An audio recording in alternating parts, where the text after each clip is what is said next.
خوتي خواتاتي، جيت نعاود لكم واحد القصة للعبرة. هي قصة واقعية. أنا سميتي مليكة، عمري 30 عام. الأب والأم ديالي توفاو، وكنت عايشة مع خوتي في دار والديا، وخوتي كلهم كانوا خدامين الحمد لله. الحصول كان كل ما جا شي وحدة من خواتاتي النصيب ديالها تزوجات، وحتى بالنسبة لخوتي الذكورة تزوجوا كاملين. كلشي فرحان، كلشي ناشط والحمد لله. تلاقاو مع العيالات الله يعمرها دار، وبقيت غير انا وواحد خويا سميتو كريم في عمرو 27 عام. انا ما جاليش النصيب ومعكسه عليا الدنيا كامله بسبب واحد المرض خايب، والرجل من طبيعه الحال ما يبغيش يدي مرا مريضه، وهكا تقبلت الامر الواقع وعزيت راسي في الزواج. اما خويا كريم قصتو قصه. كريم كان اصغر واحد في خوتي، كان انسان مرطب وهمه وشان. كان في عمرو 27 عام، وكان عنده المحل دنجارة، وكان كيدخل منه بزاف، واصلا كان عنده ما يعاود في الصنعة. كان اكتر واحد في خوتي حنين ومضياف سيد الرجال، ما عمره ما اذى شي واحد. فلوسه فلوس الناس كاملين، قلبه شبعان وديما كيبغي الخير للناس. المهم تعرف في حياته على واحد الشابة كانت زوينة ودرويشة سميتها منى. كان كيبغيها بزاف فوق ما كتصوروا، وكان الحلم ديالو يتزوج بها. لكن بالصدفة عرفت واحد اختي بالله هذيك البنت هجالة وخبعت من خويا. يمكن كانت باقية ما جابتهاش الفرصة باش تقولها ليه، ويمكن كانت تبغى تخبع منه حتى تخليه كيبغيها بزاف وتحطه امام الامر الواقع، الله اعلم. المهم ان اختي عرفت بهذاك الشيء وطلبت من خويا كريم ما يتزوجش بها، وخبرته بلا اللي ممكن تخبع هاد السر على شخص ناوي معاها المعقول ممكن تكون مدوزة التلقيت حتى شبعات.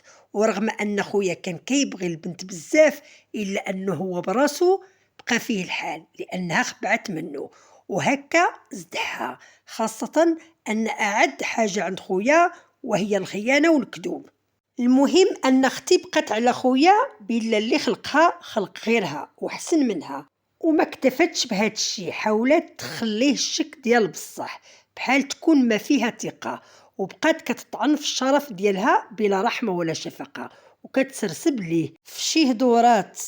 المهم حسيت انها كتحشرني فيها في كل حاجة وما عجبنيش الحال، وتماك ما عليا غير قلت ليها ولكن هو كيبغيها يقدر يسامح ليها إلا عرف علاش خبعت منه. فبلا ما تزيدي تشعلي العوافي، لكن هي غوتت عليا وقالت ليا انتي ما كتعرفي والو. المهم تماك خبرني خويا بلا منى ما بقاتش كتعني ليه حتى شي حاجه، وبيني وبينكم بقى فيا الحال. وحاولت ندخل من جديد ونطلب من خويا يعطي ليها الفرصه ويسولها علاش خبعت منه، لكن اختي دارت فيا دوره شيطانيه من جديد وقالت لي سدي فمك انتي ما كتعرفي والو. المهم بغيت نقول لكم ان اختي هي اللي اصرت على ان خويا ما يتزوجش بمنى، ويا ريت ما دخلت في حياته. فبعد عام توفت اختي اثر حادثة سير. اما خويا كريم مسكين شلا من حاجة وقعت ليه. الحاصل تخاصم هو ومنى بالمزيان بعد ما تفك منها، وكلها شد طريقه وحاولت توضح حد لحياتها، لكن تنقدات في آخر لحظة وتمك ساقت الخبر ماها وما عجبليهاش الحال، واعتبرت أن خويا تفلى على بنتها بعد ما قضى معها وقت طويل، ومن بعد لاحها وما كان عليها غير حلفت بحلوفها بالله غادي تنتقم منه وتخليه يدور في زناقي حفيان. في الأول فاش سقت الخبر كان صحاب ليا بلا مجرد هضرة، لكن بعد أيام قليلة تبدل خويا بحال هزيتي واحد وحطيتي واحد. عرفت بلا المرأة حقا مقادة وكتقول للشيطان انت ما كتعرف والو. تخيلوا انها بالفعل خلات خويا كيمشي في زناقي حفيان ودمراتو الدمار ديال بصح، خلخلاتو في عقلو وشرداتو ولا كيتمشى بحال شي حمق. نهار وما طال وانا كنجري موراه في الزناقي، اش غادي ندير؟ ما بيدي حيلة، هو خويا وعزيز عليا، وهذا التغيير اللي وقع ليه في حياته ما كانش في البال. المهم هاديك السيدة ماين منى بدات ليه الأول بالمحل ديالو، جابت ليه تمام ما بقى كيدخل ليه حتى ريال، لدرجة أن الخدامة كلهم مشاو وبقى هذاك المحل بحال القبر المنسي.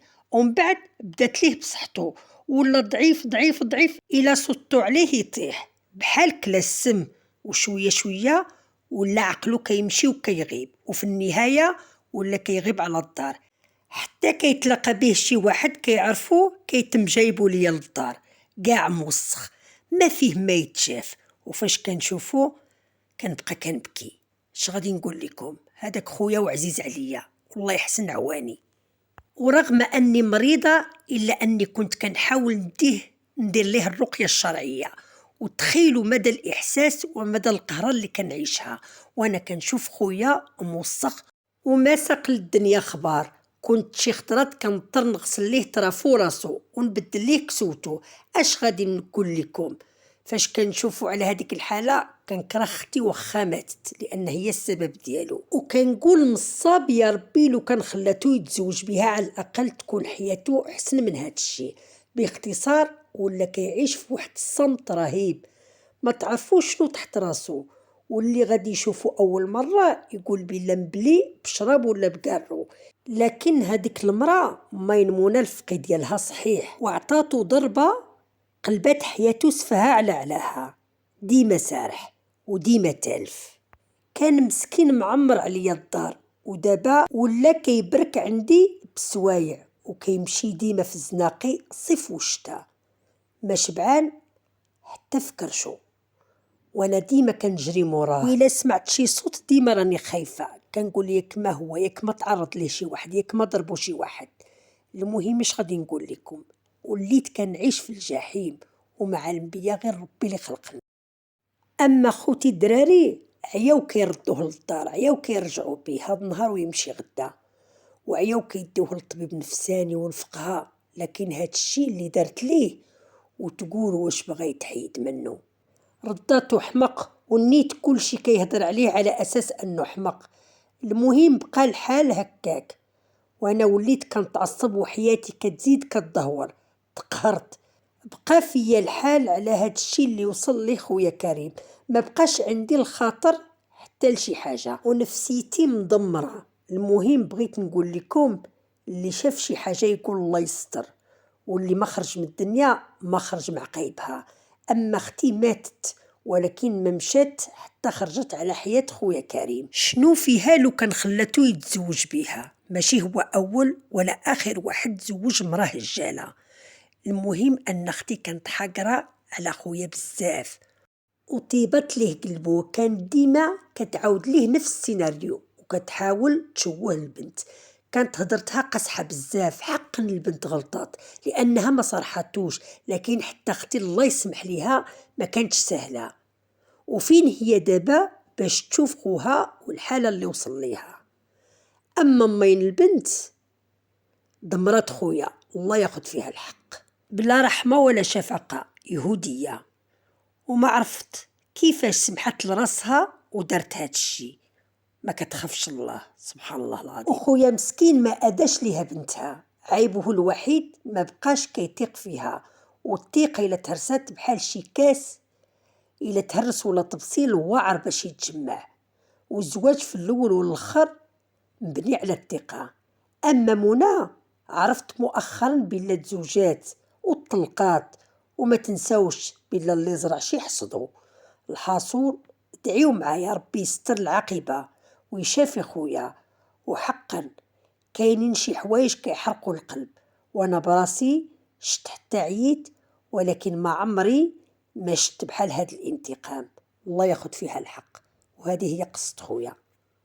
خوتي خواتاتي، ما تنسونيش باللايك ديالكم وتضغطوا على الجرس، وجزاكم الله كل خير، والى اللقاء في قصة واقعية اخرى.